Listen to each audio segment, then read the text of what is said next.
I watched One Piece 3 different times from start to current time, but one thing that I've never done before is watch the movies. So I took it upon myself for the last 3 days by doing nothing else but watching every One Piece film. I took down some notes and I'm going to be ranking them in a tier list, seeing which movies that I really enjoyed to the ones that I just didn't really care about. So here's my ranking of every One Piece movie, starting with the very first film, One Piece Movie 1.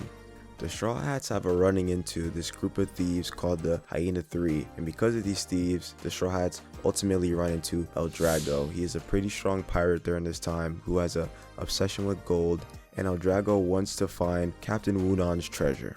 Speaking about Captain Wunon, because he is one of the biggest parts of the movie, I love the backstory between Gonzo and Wunon. The whole parallel between people's lives are just different and people have different meanings in life in general. Captain Wunon at first when they were younger, looking down on Gonzo for just wanting to make meals for people, when Captain Wunon's really thinking like, that's not really doing anything for your life. Let's go hunt this treasure and become legendary pirates and just have all this money. Gonzo found their purpose at a really young age, and I think Wunon just couldn't see that. And I really like the backstory between the two. I also like the build up of like Luffy and Gonzo looking for Captain Wunon, believing that he might still be alive, even though I kind of knew from the start that there's no way that this person is still alive. But just the thought of it was a cool little journey that they went on. These movies can't exist without there being a big villain, and El Drago is the one in Luffy's way. Luffy versus El Drago was a good fight to me. El Drago really didn't do much, but I think it was more about Luffy, and it showed how unpredictable Luffy is, especially during that time in base form.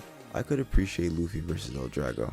When they find Captain Wunon's treasure, that part got to me because yes, I knew that he was probably dead, but it was more about Gonzo and Wunon never having a conversation again after their falling out. And then Wunon had a final wish that nobody messed with the flag because that meant too much to him because of the flashback we see. That's the first flag that he had, and it meant something to him because of Gonzo. The only part about that movie that doesn't make sense to me is that Wunon says in the letter that they gave back all the treasure. But they said at the start of the movie that Wunon took treasure from bad pirates. So why would he give that treasure back to bad people? Why didn't he just go to like a different area and give it to people who needed it that are less fortunate in the One Piece world? I don't understand giving it back to bad pirates who shouldn't really have that in the first place. But other than that, it's a good start for the One Piece movies. I give the first film a B. The next movie on the list is Clockwork Island. The Straw Hats get the Going Merry stolen by this group called the Thief Brothers, and they have to go to this Clockwork Island to fight Bear King because Bear King takes Nami away to be their bride. I don't have that much to say when it comes to this movie. I will talk about the things that I do like first. I do like how this movie does get straight to the point. The Thief Brothers come, they take Going Merry, makes the Straw Hats have to chase after them, then they go to the Clock Island. I do like the way that some of the Trump pirates look. They look interesting, but when we really get to know them and we meet Bear King, I don't really care about Bear King at all. I think he's one of the worst villains that we see throughout the films, and the movie was just all around just okay to me. Nothing really special happened. The fights weren't too special. The only one that really stood out to me is the one where Sanji has. Yeah, this movie really didn't do much for me. I gave this one a D. Movie 3 is Chopper's Kingdom, and this movie I actually enjoyed. It's not the best One Piece movie by any means, but I do think it is pretty funny. I do like the villain in this movie. I think Battler and his group are pretty funny. And one thing about the movie that always stood out to me, I do like how this movie kind of plays into Chopper's backstory because, you know, Chopper was like the odd one out of his group, and it really is interesting seeing all these animals and people really look up to Chopper when Chopper really isn't used to that at all from where Chopper comes from. So that's one part of the movie I do find interesting. I do like Zoro and Sanji's fights during this movie. I remember the parts of the movie where Sanji and Zoro win and they're like, oh, your kicks mean nothing to me, I know somebody way stronger than you, and vice versa with Sanji saying that about the sword. I really do like that moment. Another part about the movie that's pretty interesting is that Usopp's lie does come true in this movie. When Usopp talks about the crazy hybrid monster, that's what Battler becomes into. And then Mambe and Chopper's farewell at the end of the movie was pretty touching. Overall, like I said, I think the movie does have some flat areas, but it's not the worst. I give Chopper's Kingdom a C. The fourth movie is Dead End Adventure, and I think this is where the movies pick up again. There are a good amount of things that I do remember liking about this movie. I felt like this movie fits the One Piece theme pretty well. First thing that I do want to talk about are the side characters. I think Shire and Gasparde had great introductions for this movie, and they were pretty good side characters for this film. When it comes to every villain that we've seen so far in these films, I think Gasparde is a big tone shift in this movie. Gives like Crocodile vibes, Kaido, Douglas Bullet kind of energy early on in these One Piece movies. I do like the whole race segment that the Straw Hats go on, because I feel like it really emphasizes the pirate lifestyle and like the things that they really do in the One Piece world. The thing about Gasparde to me is that Gasparde at first had a really strong introduction, but then kind of just got boiled down to a character that just wanted to fight and just sat around the whole time until Luffy gave them that fight. So Gasparde became kind of boring to me. One part about the movie that throws me off, and it's not necessarily in a bad way, is a scene where Luffy punches Shire after hearing everything. Yeah, I know they had a little dispute at the start of the movie, but I thought they had like a mutual respect for each other, and Luffy kind of bloodlusted and wanted to fight Gasparde that bad, but that scene is just a little iffy to me. The part that really got me hyped during the movie was when we found out that Badger was Shire's little sister the whole time, because it really goes back to Nami's speech talking about how staying alive really matters because you have a purpose no matter what. As long as you're alive, there's something for you to do. So for Shire and Badger to reunite with each other, even though the whole time they're thinking that their sibling counterpart is probably dead, and they get to reunite with each other, that part really meant a lot to me. Dead End Adventure as a whole, I think, is a pretty good movie, and I give it a B tier.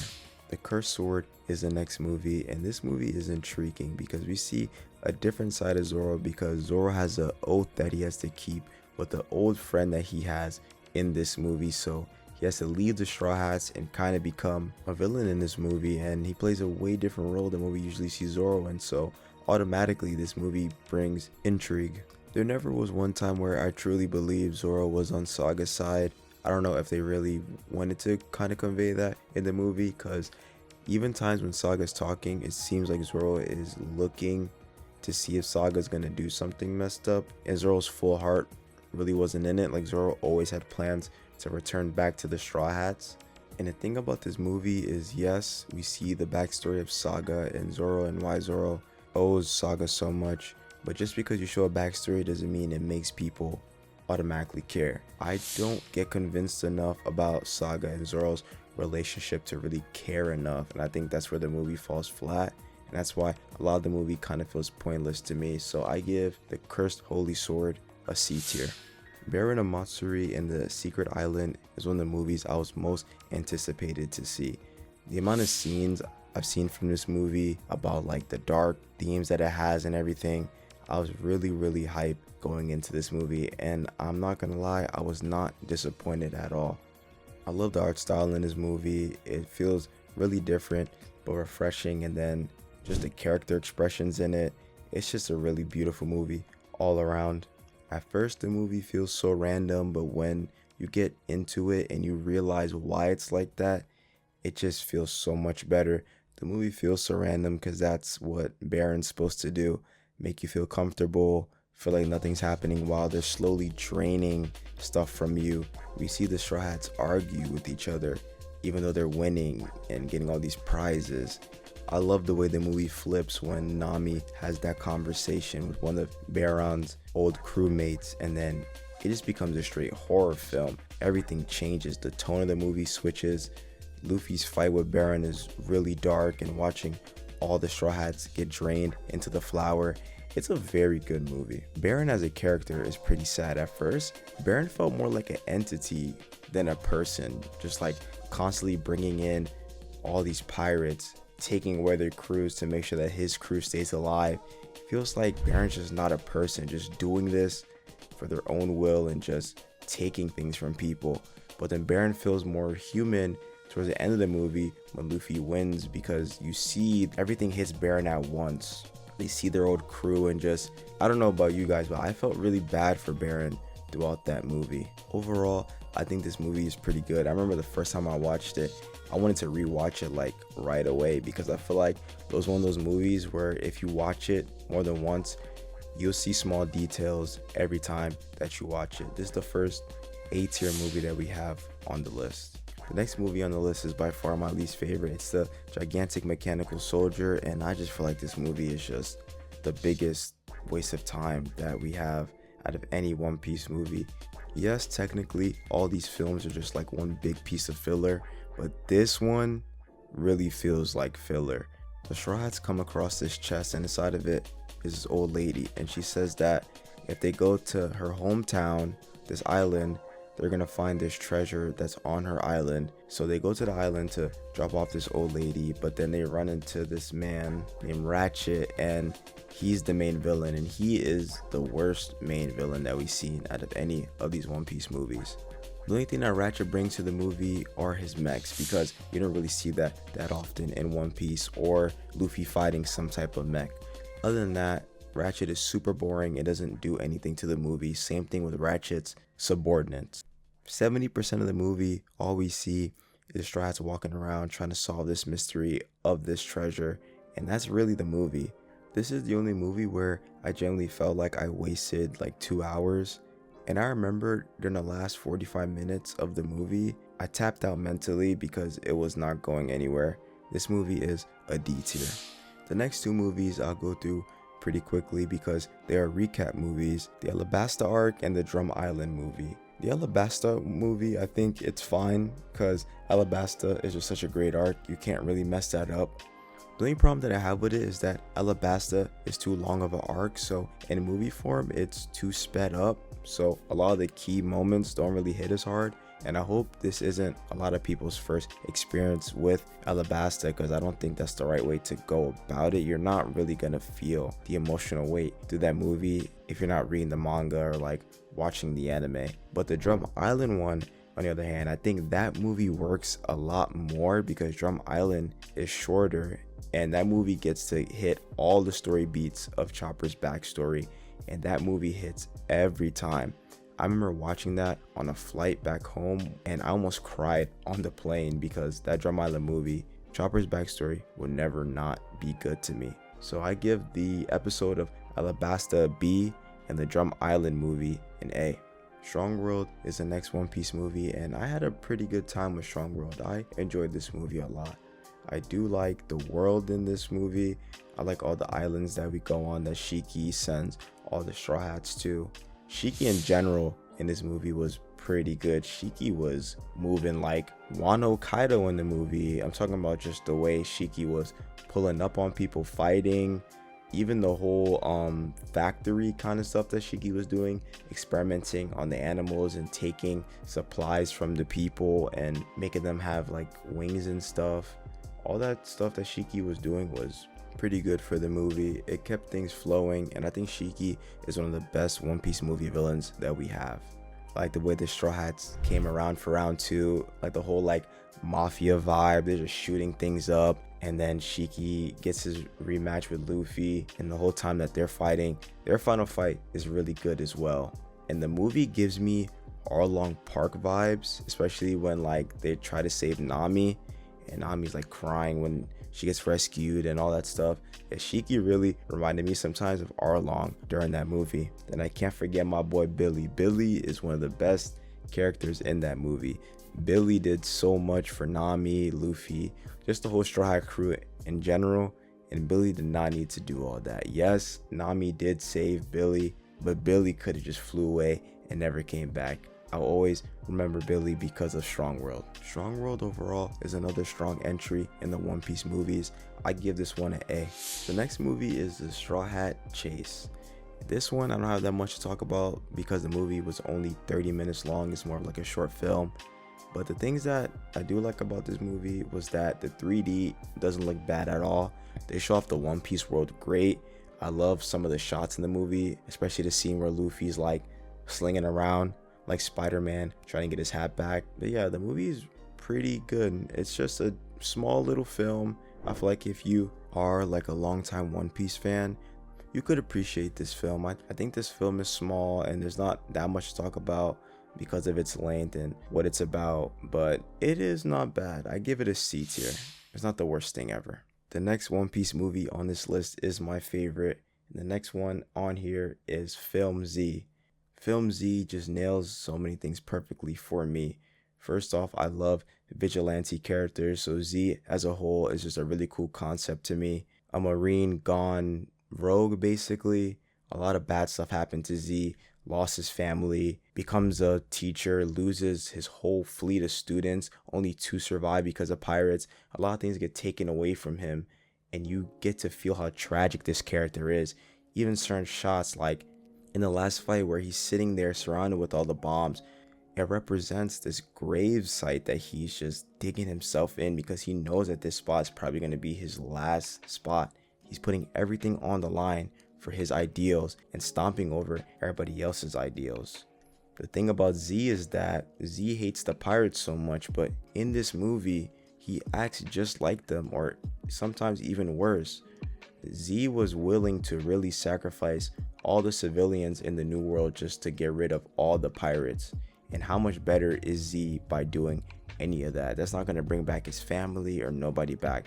That's why Z is a very tragic character to me, and I love how Kuzan is included in this movie because Kuzan feels like Z just in a different font.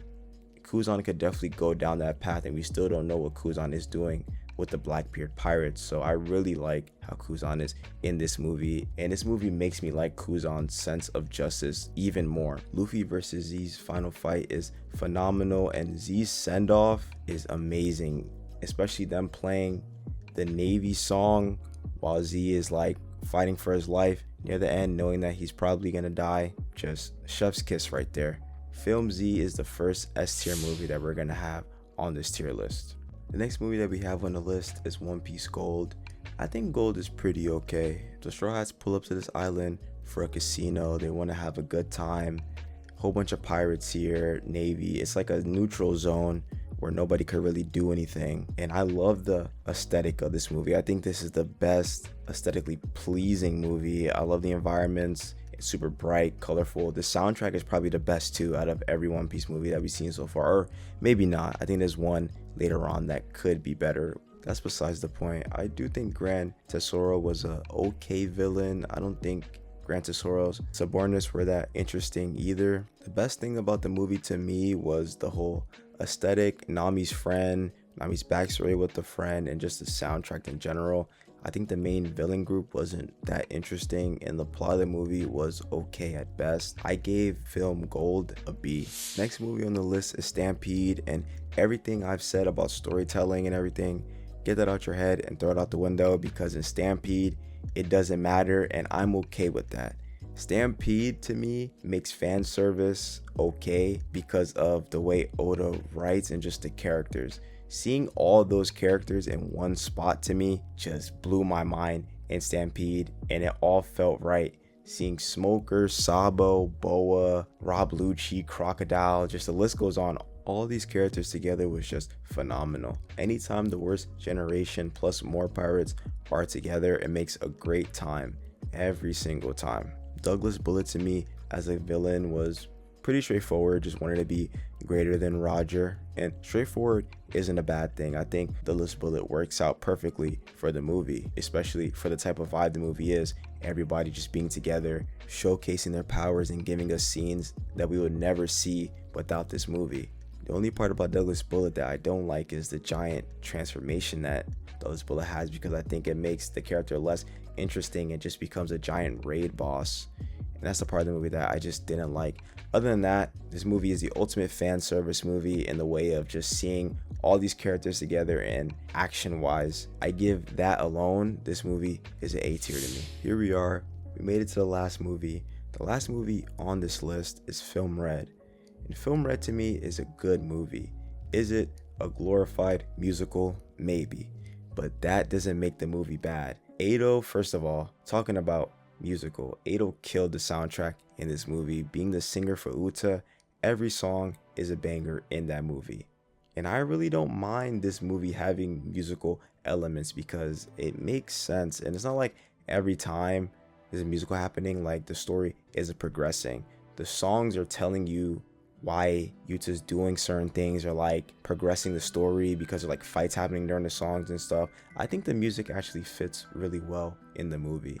And speaking about Yuta, the reason why I do like this movie so much is because I think Yuta has one of the most interesting devil fruits that we've ever seen ever. It's so broken, and just the way that it works, like the mirror worlds and stuff. Basically being able to control people like in their sleep and make them do whatever you want. It's crazy. Speaking of crazy, Uta's character is just crazy in general. A very good conflicting character because you can understand why she's doing what she's doing, and she's trying to make the world a better place, but that's just not how you go about it. Another movie where Oda gives us fan service in the sense of there's so many characters and interactions that we don't see it often, and I think this movie does a better job of why these characters are here than Stampede does. Yeah, Stampede is just like they want to get that treasure because it's to go to Laugh Tale, which of course, why wouldn't all the Worst Generation and everybody be there? But in Film Red, it just felt like everything made more sense because, oh, people figure out that Uta is Shanks' daughter because Luffy's loudmouth, but Big Mom wants her because of her power and the Shanks daughter thing. So that's why the Big Mom pirates are there. Luffy's there because he has a suspicion that he might know who that is, Uta, and that Shots want to see. Like, there's so many people there for so many different reasons, and it all makes sense. And then even the way that the characters interact with each other, the whole mirror world and real world concepts are really interesting because it allows these characters to like interact with each other in ways that we've never seen before, like Yasab and Usopp having a moment where they're using their observation hockey to lead the teams that they're in. It's just really interesting what this movie does, and the ending is pretty bittersweet with how we probably think that Uta's dead, but we don't know because One Piece, who really dies in this series, but the way that things end up in the end is pretty sad. I like this movie overall. I think Film Red is an A, and that is every One Piece movie. Overall, I think these movies are pretty good. There's like 2 or 3 stinkers, but overall, I had a great time watching all these movies. Let me know what One Piece movie down below is your favorite and how you guys feel about these movies. I'll see you guys next time. Peace.